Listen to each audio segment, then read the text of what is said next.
하나님의 은혜가 우리 안에 더욱더 충만하게 넘치도록 역사하여 주옵소서. 예수님 이름으로 축복.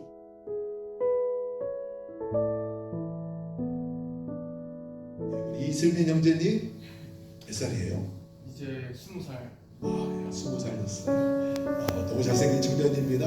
한번 일어서서 뒤에 에리트레아 기독교 방송을 통해 성도들이 위로받고 다른 이들을 전도하게 하소서. 카타르 거주 외국인들이 그리스도의 사랑을 전할 창의적인 방법을 찾을 수 있도록 지혜를 주소서. 투르크메니스탄 정부가 투르크메너 성경을 합법화하도록 인도하소서. 인생에서 다른 사람과 어떻게 관계를 맺고 살아가느냐가 참 매우 중요한 문제입니다. 관계를 누구와 맺는 것도 중요하지만 관계를 또 어떻게 맺느냐도 인생이 달라지는 문제이기 때문입니다. 연구 결과에 의하면 건강한 관계를 맺고 살아가는 사람들은 고립된 사람들보다 병이 치유되는 속도가 훨씬 더 빠르다고 합니다. 좋은 음식이 아니어도요, 혼자 먹는 사람보다 함께 먹는 사람이 훨씬 더 건강한 것처럼요. 인생에 있어서 인간관계라는 것이 얼마나 중요한 것인지요. 인간관계에 문제가 생기면 정신적인 것은 물론이고요, 육체 건강까지도 문제가 일어납니다. 우리가 살아갈 때 다양한 스트레스 요인들이 있지만 여러분 잘 아시지 않아요?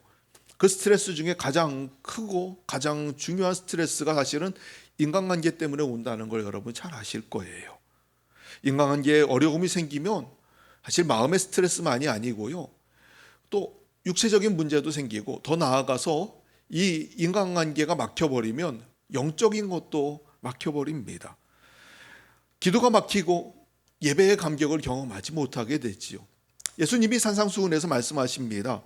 너희가 예물을 드리려고 제단에 예물을 드리려고 나왔다가 형제하고 관계에 맺힌 것이 기억나거든 예물을 제단에 그냥 놔두고 다시 돌아가서 그 형제와 화목하고 난 이후에 다시 돌아와 하나님 앞에 예물을 드려라 라고 말씀을 합니다. 이 말은 결국은 수평적인 관계에 문제가 생기면 수직적인 하나님과의 관계에도 문제가 생긴다는 것을 말씀하는 것이지요. 그럼 우리가 관계를 어떻게 맺어야 될까요? 관계를 또 어떻게 풀어가야 할까요? 살아가면서 이 관계를 맺는다는 것만큼 중요한 문제는 없는데 이 관계에 있어서 가장 중요한 핵심은 무엇일까요? 오늘 여러분과 함께 이 관계 안에서 가장 중요한 핵심의 문제를 같이 나눠보려고 합니다. 그 핵심은 무엇인가 하면 바로 성품입니다. 관계의 핵심에는 언제나 성품이 있습니다. 이 관계의 성패는 성품에 달려 있다는 것이 있죠. 베드로후서 1장 4절 말씀을 같이 읽어볼까요? 베드로후서 1장 4절 말씀을 한 목소리로 읽어봅시다. 시작. 이로써 그 보배롭고 지극히 큰 약속을 우리에게 주사 이 약속으로 말미암아 너희가 정욕 때문에 세상에서 썩어질 것을 피하여 신성한 성품에 참여하는 자가 되게 하려 하셨느니라. 아멘. 신성한 성품에 참여하는 자가 되게 하셨다라고 말씀합니다. 어떤 것이에요? 신성한 성품이에요. 여러분, 이 신성한 성품이란 무엇을 말합니까? 세번역 성경은 하나님의 성품이라고 번역을 합니다. 신성한 성품에 참여한다는 것은 하나님의 성품, 거룩한 하나님의 성품을 닮아가는 것을 의미하고요, 이 하나님의 성품이 나의 성품이 되어가는 것을 말씀합니다. 여러분, 베드로가 왜 성품을 강조할까요? 베드로전서, 베드로후서는 종말론적인 관점의 책입니다. 성도의 목표가요, 하나님 나라이고 그 하나님 나라를 준비하는 것이 오늘의 삶이라고 한다면 그 오늘의 삶에서 우리가 준비되어야 할 것이 바로 성품이라는 거예요. 하나님 나라에 가서 우리가 주님과 함께 할 그 하나님 나라의 성품을 이 땅에서 우리가 미리 준비해야 한다는 것이지요. 그래서 베드로는 성품을 너무나 중요하게 강조하는 것입니다. 이 성품을 준비해야 할 텐데 그러면 성품을 준비하는 게 일순간에 되느냐? 아니요, 그렇진 않습니다. 성품의 준비에는 언제나 단계가 있습니다. 성품은 단계를 밟아가면서 그 성품을 만들어가고 완성해 간다는 것입니다. 그 단계가 5절부터 7절까지 나옵니다. 자, 우리가 한 목소리로 5절부터 7절까지 말씀을 같이 읽습니다. 시작. 그러므로 너희가 더욱 힘써 너희 믿음의 덕을, 덕의 지식을, 지식의 절제를, 절제의 인내를, 인내의 경건을, 경건의 형제 우애를, 형제 우애의 사랑을 더하라. 아멘. 단계가 7개가 나옵니다. 첫 번째는 믿음이 있죠. 믿음으로 시작한 단계에 덕, 지식, 절제, 인내, 경건, 형제 우애, 사랑의 단계를 밟아가라 라고 말합니다. 여러분, 성품이라는 것은요, 한순간에 완성되는 건 아닙니다. 오랜 시간 한 단계 한 단계를 밟아가면서 이 성품을 만들어 갑니다. 시간도 많이 걸립니다. 그리고 거기에 대가도 많이 지불됩니다. 성품이 변하는 건 잘 보이진 않습니다. 사람의 성품이 변화되는 게 일순간에 이루어지는 것이 아니기 때문에 시간이 많이 필요합니다. 그래서 이게 잘 눈에 보이지를 않습니다. 게다가 한 번 노력하면 어느 순간에 완성되어 있는 것이 아니라 지속적인 훈련이 필요합니다. 많은 시간에 많은 대가를 치르면서 지속적인 훈련의 노력을 들여야만 이루어지는 게 바로 성품 훈련이라는 거예요. 성품이 자라야 하나님의 사람이 되고 성품이 자라야 하나님께 쓰임 받을 수 있는데, 여러분은 성품을 위해서 얼마나 훈련하고 있습니까? 어릴 때에는 성품이라는 게 얼마나 중요한지 잘 자각하지 못합니다. 근데 시간이 지날수록 이 성품이라는 게 얼마나 중요한지를 깨달아 알게 됐지요. 성품이 얼마나 큰 영향력을 가지고 있는지, 성품에 얼마나 큰 능력이 있는지를 알게 됩니다. 나중에는 이 성품이 쌓은 집도 무너뜨릴 수 있고, 나중에는 성품이 무너진 집도 쌓게 됩니다. 결국 성품이라는 것이 우리의 삶에 얼마나 큰 영향력을 미치는지를 깨달아 알게 됐지요. 오늘 언급되는 7가지 성품에 우리가 초점을 맞추며 함께 말씀을 나누려고 합니다. 성품의 7가지가 나옵니다. 그런데 그 중에 맨 마지막은 무엇입니까? 형제 우애에 무엇을 더하라고요? 사랑을 더하라고요. 성품의 맨 마지막에는 사랑이 있습니다. 바울이요, 성품의 단계를 밟아가는데 믿음으로부터 시작된 믿음의 성품의 단계가 가장 마지막에 무엇으로 완성되는가 하면 사랑으로 완성된다고 말씀하고 있어요. 바울은 언제나 사랑을 가장 최고의 것으로 말을 합니다.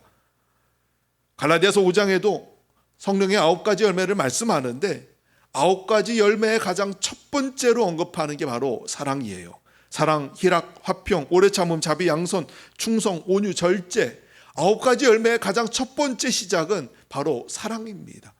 사랑의 열매로부터 시작되고 사랑의 열매로 완성되기 때문이지요. 고린도전서 13장 말씀에 보면 너에게 더 좋은 은사를 내가 너에게 알려주겠다라고 말하면서 하는 말씀, 사랑은입니다. 사랑은 믿음, 소망, 사랑 이 3가지는 항상 있을 것인데 그 중에 제일은 사랑이라. 그러면서 하시는 말씀이 다른 어떤 은사가 있어도 사랑이 없으면 아무것도 아니래요. 예언을 해도 방언을 해도 병 고치는 은사가 있고 어떤 능력, 신기한 능력들을 가지고 있어도, 많은 재능을 가지고 있고 많은 은사를 가지고 있어도 거기에 사랑이 없으면 아무것도 아니다라고 말합니다. 그 말은 결국은 모든 은사와 모든 성품은 사랑으로 귀결되고 완성된다는 것을 의미하는 것이죠. 복음서에 보면 예수님에게 한 서기관이 찾아옵니다. 서기관이 예수님한테 묻죠. 어떤 계명이 가장 큰 계명입니까? 예수님이 그 질문에 2가지로 말씀하세요. 첫째는 하나님을 사랑하는 것, 두 번째는 이웃을 내 몸과 같이 사랑하는 것이라고 말씀하면서 이 2가지 계명이 온 율법과 선지자의 강령이라 말씀합니다. 결국 우리의 신앙생활의 목표는요, 그리스도인의 목표는 사랑이라는 거예요. 얼마나 많이 그리고 어떻게 사랑하며 나아가느냐가 결국 우리의 성품을 어떻게 완성해 가느냐를 결정한다는 것이죠. 베드로가요, 믿음의 단계들을 완성해 가는, 이 성품의 단계들을 완성해 가는 단계를 7가지 단계를 말씀합니다. 7가지 단계를 한번 좀 보실까요? 첫째는 믿음입니다. 우리가 믿음을 가지면 신앙생활을 시작하죠. 근데 믿음만 있어서 되는 건 아닙니다. 믿음에 뭐를 더합니까? 덕을 더합니다. 덕에 또 지식을 더해야 됩니다. 근데 지식이 다가 아닙니다. 성경 말씀을 다 알고 세상 지식을 쌓으면 그러면 야 성공했다라고 말하려고 하지만 그렇지 않습니다. 지식에는 절제가 있어야 합니다. 내가 가지고 있는 지식이 다가 아니에요. 내가 가지고 있는 지식만 뽐내서는 안 됩니다. 절제해야 하지요. 절제만 있어서는 안 됩니다. 거기에 인내도 있어야 합니다. 기다릴 줄도 알아야 해요. 인내에 경건이 있어야 합니다. 하나님의 거룩함이 그 안에 담겨 있어야 합니다. 그런데 경건하다고 다 되는 게 아닙니다. 경건하면 끝나는 게 아니에요. 형제 우애가 있어야 합니다. 사랑이 없는, 형제 우애가 없는 경건은 위선에 가깝습니다. 나만 혼자 거룩한 척하면 그게 다 되는 게 아니지요. 그리고 형제만 좋아하면 끝나는 게 아닙니다.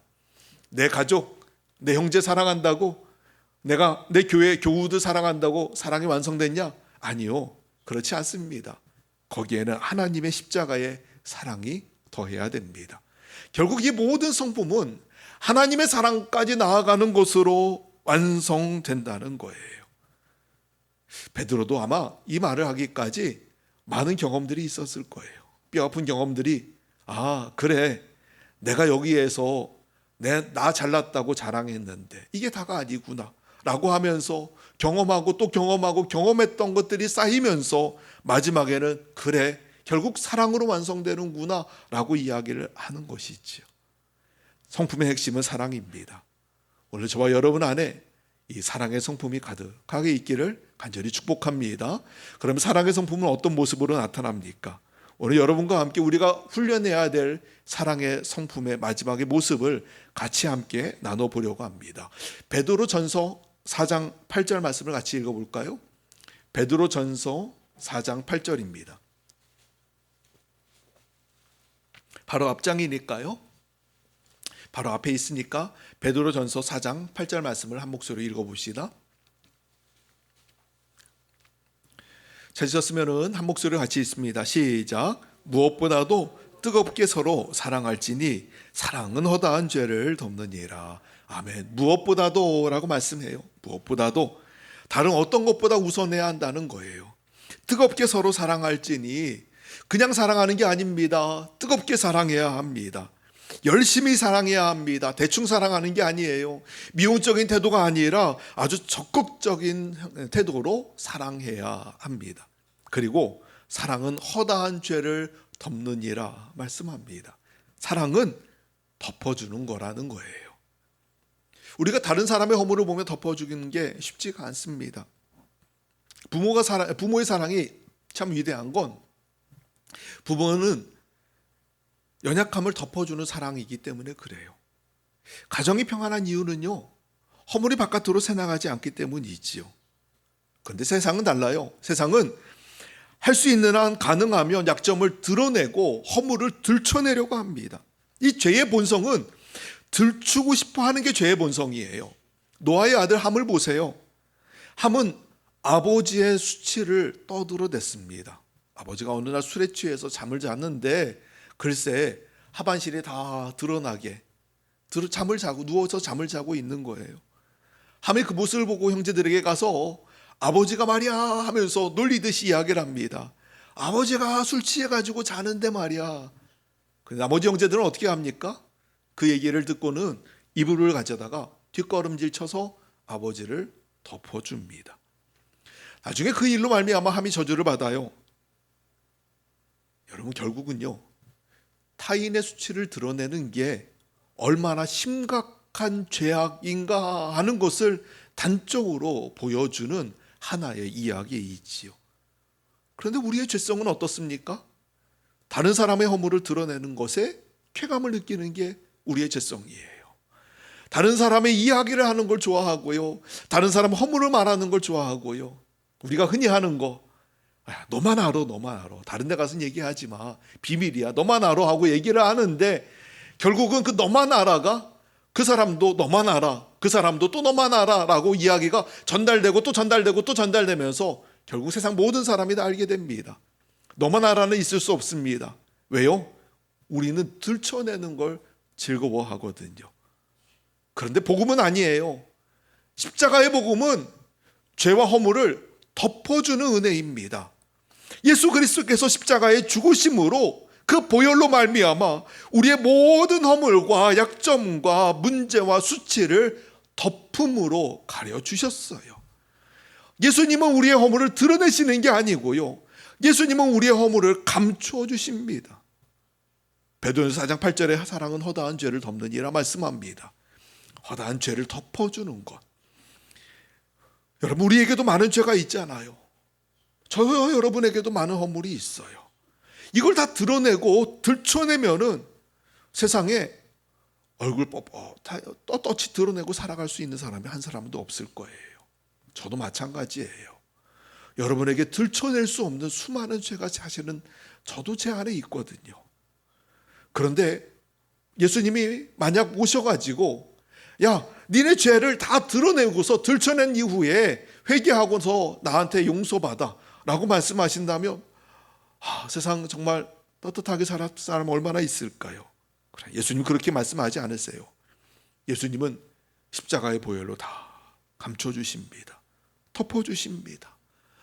주의 보혈로 다 덮어주심으로 그 연약함과 허물 안에도 불구하고 주님의 사랑으로 살아가게 하시는 거예요.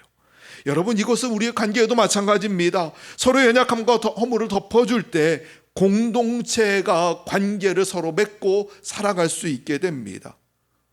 우리의 관계 안에서도 예수 그리스도께서 나를 덮어주신 것처럼 다른 사람의 허물을 덮어주어서 수치를 드러나지 않게 하는 게 우리의 관계를 더욱 강력하게 만드는 것이지요.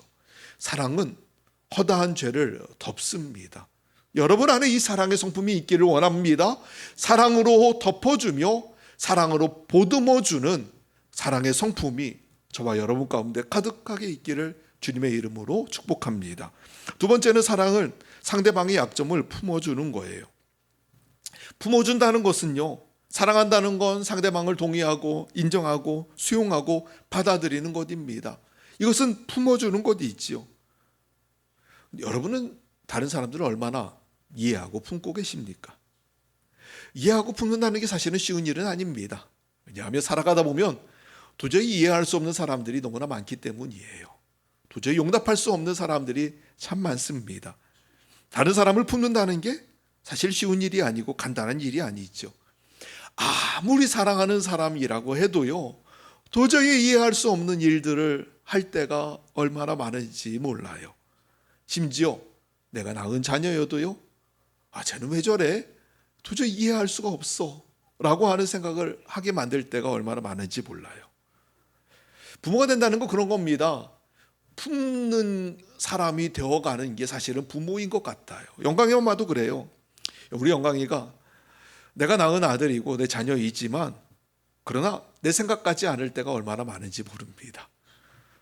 때로는 이해하기 어려운 행동을 할 때도 있어요. 어릴 때에는요, 그래 어리니까 라고 그냥 애니까 아직 잘 모르니까 라고 이해하고 넘어갔지만 이제 많이 컸잖아요. 조금 있으면 성인이 됩니다. 많이 컸는데도 불구하고 가끔 가다가 쟤는 왜 저래? 이해할 수가 없어 라고 할 때가 사실은 없지 않습니다. 여러분, 그렇다고 우리 영광이가 사고치고 다니는 아이는 아니에요. 착한 애입니다. 얼마나 착한지 몰라요. 저희 눈에는 언제나 예쁘고 사랑스러운 아이지만 그러나 그렇다 하더라도 아시잖아요. 누구나 다 똑같습니다. 여러분의 자녀도 그렇고 영광이도 그렇고 쟤는 왜 저래? 이해가 안 돼 라고 할 때가 없지가 않아요. 그건 아마 자녀를 둔 부모라면 다 동일할 거예요. 그런데요, 자녀를 이해할 수 없는 그 순간이 바로 부모의 용답의 크기가 측정되는 순간이 있지요. 행동이 마음에 들지 않을 때, 이해가 되지 않을 때, 그럼에도 불구하고 부모는 자녀를 품어주어야 하고 또 품게 됩니다. 이것이 사실은 사랑하는 성도들에게 동일하게 있어야 되는 모습이에요. 이건 단순하게 자녀를 향해서만이 아니라 다른 사람들을 향해서도 동일하게 있어야 되는 그 모습이 바로 사랑의 성품이기 때문이지요. 여러분은 얼마나 품어줍니까? 잘 생각해 보면 우리가 다른 이들을 용납하고 품어주는 일을 잘하지 못한다는 걸 알게 됩니다. 아니, 우리는 오히려 다른 사람들을 탓합니다. 아니, 도대체 이해가 안 돼. 왜 내 생각과 다른 거야? 저 사람은 왜 저렇게 하는 거야? 아, 이해가 안 돼. 쟤는 왜 내 성질을 이렇게 긁어만 놓는 거야? 도저히 이해할 수가 없어. 라고 이야기를 해요. 이해하고 받아주려고 해도 도저히 이해할 수 없다고 변명합니다. 그러면서 하는 말이, 아유, 나만 같았으면 좋겠어. 내 생각 같았으면 좋겠어. 라고 얘기를 합니다. 다른 사람에게 다 용납될 수 없는 행동들을 하면서 다 그것이 나만 같았으면 소원이 없겠다라고 이야기를 하는데요. 그런데 여러분, 그거 아십니까? 이해할 수 없어라고 말하는 그 사람이 바로 다른 사람에게는 도저히 용납될 수 없는 사람이라는 거 여러분 아시나요? 내가 옳고 다른 사람은 다 이해할 수 없다고 말하는 그 사람이 사실은 다른 사람에게는 가장 이해할 수 없는 사람이라는 걸 알고 계시나요? 내가 다른 사람에게 저 사람 전혀 이해할 수가 없어 라고 말하지만 그 사람이 나를 보면서도 하는 말, 이해할 수가 없어. 똑같이 말한다는 거 여러분 알고 계십니까? 내가 제일 꽉 막힌 사람이고 내가 제일 이해할 수 없는 사람이라는 거, 그래서 다른 사람에게 내가 제일 손가락질 받는 사람이라는 걸 알고 계시나요? 여러분 한번 옆에 분들에게 이렇게 말을 해볼까요? 내가 가장 이해할 수 없는 사람이었네요 라고 얘기해 봅시다. 아멘. 여러분, 내가 가장 이해할 수 없는 사람이었어요. 오히려 어찌 보면 그런 나를 받아주고 그런 나를 용납해 준 사람이 더 감사할 뿐이 있지요. 사실은요, 상대가요 나를 더 용서해 주고 용납해 준 일들이 더 많을지 몰라요. 아니, 오히려 내가 오늘 여기 있는 것은 나의 허물과 약점을 그들이 받아주었기 때문에 내가 여기 있는 것이죠. 영광이 얘기를 했지만 가끔가다 영광이가 하는 것이 이해가 되지 않을 때가 물론 있습니다. 쟤는 왜 저러는지 몰라 라고 하는 생각을 할 때가 있어요. 그러나 또 돌이켜 생각해 보면 아마 영광이도 제가 이해되지 않았을 거예요. 아빠는 왜 저러는지 몰라. 저도 아내를 보면서 왜 저러냐, 이해가 안 돼 라는 생각을 합니다. 그런데 아내도 동일하게 저를 보면서 똑같이 생각할 거예요. 저 사람 왜 저러는지 몰라, 이해가 안 돼. 이것은 아마 서로에게 다 동일한 겁니다. 저도 여러분을 볼 때 가끔가다 여러분의 모습이 이해가 안 되네 라고 말하지만 아마 여러분도 그렇게 생각하면 우리 목사님은 이해가 안 돼 라고 말하는 사람들도 있었을 거라는 걸 압니다. 아마 그 사실이에요. 그런데요, 그걸 용납하고 품어주었기 때문에 가정이 지금까지 왔고요, 교회가 지금까지 왔던 거예요. 그렇잖아요. 이것은 인간관계에서 용납한다는 게 얼마나 중요한 것인지를 보여주는 하나의 이야기입니다. 이건 정말 사실이에요. 옆에 분들에게 다시 한번 이렇게 이야기합시다. 제 못난 성격도 받아주셔서 감사합니다. 여러분, 그렇습니다. 누가 완벽하기 때문에 살아갑니까? 부족하지만 누군가로부터 사랑받고 또 이해와 용서를 받았기에 지금 우리가 살고 있는 것 아닙니까? 그렇기 때문에 오늘 우리도 반대로 나도 누군가를 용서하고 사랑하고 품는 일을 계속해 나가야 하는 것이지요. 십자가의 복음은 우리를 있는 모습 그대로 받아주었다는 것이 십자가의 복음입니다. 여러분, 예수님이 우리를 용서하시고 우리를 구원하셔서 자녀 삼아 주실 때, 우리가 자녀라고 인정하실 때 어떤 조건을 단 것은 아닙니다. 네가 말이야 이 정도의 성품이 되면, 네가 이 정도의 모습이 되면, 네가 이런 자격을 갖추면 내가 너를 구원해서 자녀라고 인정해 줄게 라고 조건을 달지 않습니다. 죄인된 모습이지만, 아니 완전히 무너져서 망가져서 깨어져 있는 상태이지만, 그러나 십자가의 복음은 그 모습 그대로 우리를 품어주시고 그 모습 그대로 용납해 주시고 그리고 우리를 자녀 삼아 주신 것이 바로 십자가 복음이에요. 탕자의 비유를 보면 아버지가 집을 나갔다 돌아온 아들을 반겨줍니다. 그에게 조건을 걸지 않아요.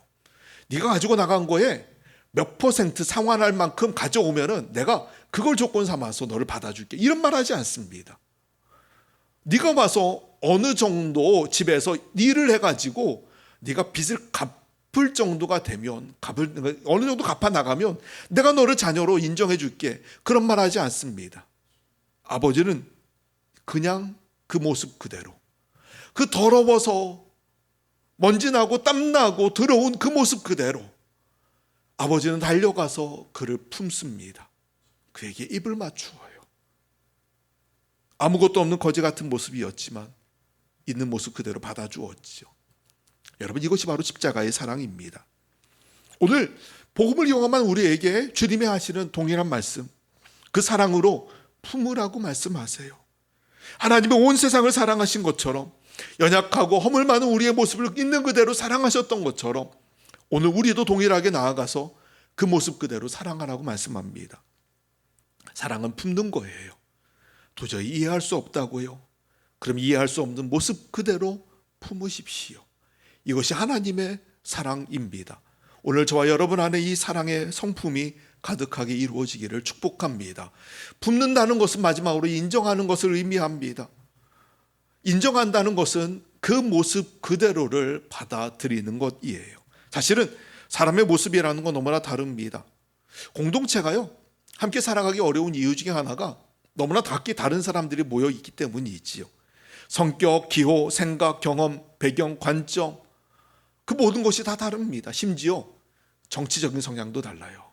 여러분, 교회 안에서 정치 얘기하면 안 됩니다. 정치 얘기하는 순간부터 교회가 두 패로 갈라지기 시작해요. 여러분, 정치 얘기 절대 하지 마세요. 교회는 정치적 공동체가 아니에요. 그냥 정치적인 이해가 다르더라도 우리는 한 공동체로 살아가야 합니다. 잼버리가 끝났잖아요.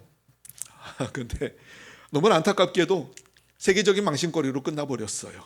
안타깝습니다. 잼버리가 왜 이렇게 끝났을까? 누구 문제일까? 누구 때문에, 누구 탓이냐? 이야기하지 마십시오. 그거 이야기하면 교회가 두 배로 갈라집니다. 그건 누구 탓이냐는 정치인들이 알아서 싸울 거예요. 네 탓이냐, 네 탓이냐, 지들끼리 알아서 손가락질하고 싸워서 결론 낼 테니까 그건 그들끼리 알아서 싸우라고 놔두시고요. 교회 안에서는 그런 걸로 누구 때문에 그래, 이런 얘기하지 마십시오. 그 네 탓, 내 탓 할 게 아니라 교회에서는 서로 사랑으로 품고 하나 되는 것입니다. 부부로 살아간다는 게 참 어려운 게요, 생각해 보면 서로 다른 배경에서 다른 삶을 살던 두 사람이 하나의 가정을 이루어 살아갑니다. 서로 다른 생활 패턴을 가지고 있고 서로 다른 가치관을 갖던 두 사람이 한 가정을 이루어 살아가는데, 여러분, 이게 쉽겠습니까? 쉽지 않지요. 저희 부부도 참 많이 다릅니다. 물론 시간이 지나가니까 조금씩 닮아가긴 하더군요. 그러나 여전히 참 많이 다릅니다. 저는 성격이 좀 느긋한 편이고요, 저희 아내는 성격이 참 급합니다. 저는 생각하고 고민하고 결정해서 시작하기까지 참 많은 시간과 힘이 필요한 사람이지만, 저희 아내는 일단 하고 보자 라고 하는 성격입니다. 저는 계산하고 가구를 옮길 때도 그래요. 저는 계산해서 안 들어가, 안 돼 라고 말하지만 우리 아내는 일단 넣어서 들어가는지 안 들어가는지를 확인해 봐야 되는 사람입니다. 그러면 싸우는 거예요. 안 들어간다고, 안 들어가는 거 확인해 보자고 이러면서 서로 싸우다가 아내가 들어가잖아 하고 말할 때도 있고, 봐봐 안 들어가잖아 하고 얘기할 때도 있습니다. 참 서로를 맞춰서 살아간다는 게 힘든다는 건 여러분 서로 잘 아실 거예요. 그런데요, 서로 다른 사람이 함께 살아가는 걸 어떻게 살아가야 될까라는 걸 시간이 지나면서 알게 되는 건 인정하는 거라는 걸 알게 되어요. 서로 다름을 인정할 때, 저 사람과 내가 다름을 인정할 때, 그리고 그것을 받아들일 때, 그때 가정이 평안해지고 그 가정이 하나 될 수 있음을 알게 됩니다. 그래, 맞아, 그 사람은 그렇지 라고 인정하는 거예요. 근데 이런 건 여러분 교회 안에서도 동일하게 일어납니다. 교회 안에서도 일을 하다 보면요, 일하는 방식이 다릅니다. 일하는 순서도 다릅니다. 일하는 배경과 지식이 다르기 때문에, 경험이 다르기 때문에 일을 하는 데 있어서 서로 다른 것을 경험할 때가 있습니다. 그 일치점을 찾는다는 게 굉장히 어렵지요. 근데 결국 이런 차이를 극복해 나가는 것은 교회라고 해서 믿음으로 극복하는 게 아니에요. 기도로 극복하는 게 아니에요. 교회 안에서도 결국은 성품으로 극복해 갑니다. 모두가 다 하나님 믿지만 실질적으로 부딪히는 문제는, 그 관계의 문제에서는 결국은 성품으로 극복할 수밖에 없어요. 주여 삼창하고 기도합시다. 기도하면 문제가 해결됩니다. 라고 말하는데요, 관계의 문제는 기도하고 해결되는 게 아니에요. 기도하고 싸우는 사람 엄청 많은 거 아십니까? 기도하고도 싸웁니다. 결국 관계의 문제는요, 하나님 앞에 내 성품을 다듬어 주세요라고 기도한 이후에 성품으로 해결되는 문제지, 이것은 믿음과 기도로만 해결되는 게 아닙니다. 우리 안에 하나님의 사랑의 성품이 있기를 간절히 원합니다. 여러분 안에 성품의 단계 안에서 하나님의 그 사랑까지 나아갈 수 있게 되기를 간절히 축복합니다. 사랑의 성품은 품어주는 거예요. 덮어주는 거예요. 서로의 다름을 인정하는 거예요. 용납하는 것입니다. 우리가 함께 서로 살아갈 때 사랑으로 품어주고 같이 용납하고 인정함으로 말미암아 공동체가 사랑으로 하나 되며 사랑으로 세상을 섬기며 나아갈 수 있게 되기를 주의 이름으로 간절히 축복합니다. 누군가 그런 얘기를 하더군요. 소위 조폭세계하고 교회하고 비슷한 점이 많다고 합니다. 뭔가 하고 봤더니 조직세계하고 교회하고 비슷한 점이요, 먼저는 피를 강조한대요. 그래서 참 이 피라고 하는 걸 중요하게 여긴답니다. 또 검은 양복 입고 다닌대요. 조직들도 검은 양복 입는데 목사님들도 검은 양복 입고 다니신답니다. 조직들이 집단적인 것처럼 교회도 공동체를 강조하고, 그들이 말하는 의리가 우리가 말하는 사랑하고 비슷하다고 이야기를 합니다. 조직 안에 들어가면 가족 이상이라고 하는데, 교회도 들어가면요, 교회에서 뭐라고 말합니까? 우리는 한 가족입니다. 형제님, 자매님 하고 이야기하면서 우리는 한 가족입니다 라고 이야기를 하지요. 함께 죽고 함께 살고 조직원들 간에 같이 깊이 의지하며 뭉쳐 지냈는데, 교회 공동체도 사실은 같은 의미를 가지고 있어요. 같은 한 공동체로, 한 가족으로서 하나 되어 살아가는 게 교회 공동체입니다. 그런데요, 차이는 분명히 있지요.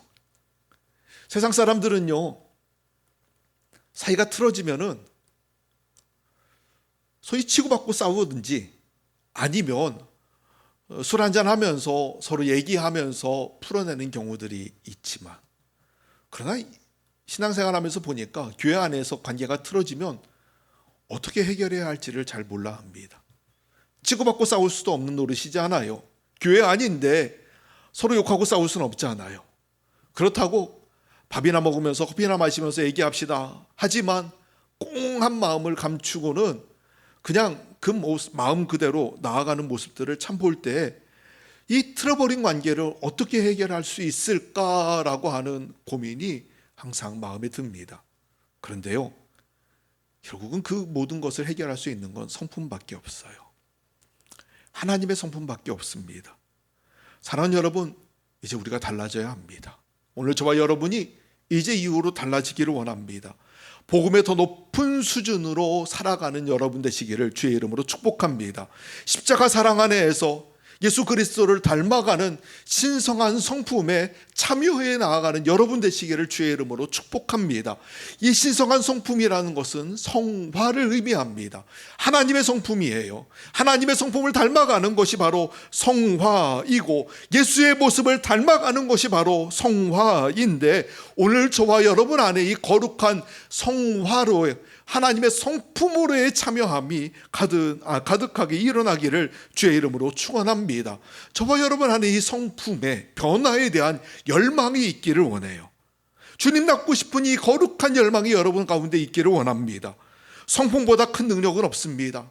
세상을 살아가면서 여러분이 알게 되겠지만 어릴 때에는 성격이 뭐 중요해, 성품이 뭐 중요하겠지만 나이가 들어가면 들어갈수록 더 중요하게 알아가는 것, 성품만큼 중요한 건 없더라 이잖아요. 오늘 여러분 안에 이 성품이, 그 변화가 믿음 안에서 사랑으로까지 이어지는 성품의 변화가 있기를 간절히 원합니다. 나 늙은 나이에 내가 뭘 알겠어, 뭘 바꾸겠어 라고 말하지 마세요. 나는 완벽해 라는 생각은 더더욱 하지 마세요. 오늘 우리 안에 이 변화가 있어야 합니다. 사랑의 성품까지 나아가는 변화가 있어야 해요. 그러할 때 하나님의 복음에 세상 가운데 능력을 발할 수 있는 것이고, 우리가 이야기할 때 세상 사람들이 단지 복음만을 듣는 것이 아니라 우리의 성품까지 함께 듣습니다. 성품이 능력을 갖고 있는 사람은 그 말하는 것이 힘을 얻지만, 성품의 능력이 없는 사람은요, 아무런 말을 해도, 아무리 말을 해도 사람들이 귀담아 듣지 않기 때문에 그래요. 성령의 열매로 여러분 안에 하나님의 성품을 닮아가는 역사가 일어나게 되기를 간절히 축복합니다. 믿음으로 시작하여 사랑까지 나아가는 성품의, 성화의 변화가 오늘 저와 여러분 안에 있어서 세상에 하나님의 나라를 이루고 거룩한 영향력을 세상 가운데 발휘하며 드러내어 세상을 변화시키는 삶을 사는 여러분 되시기를 주의 이름으로 간절히 축복합니다. 이 시간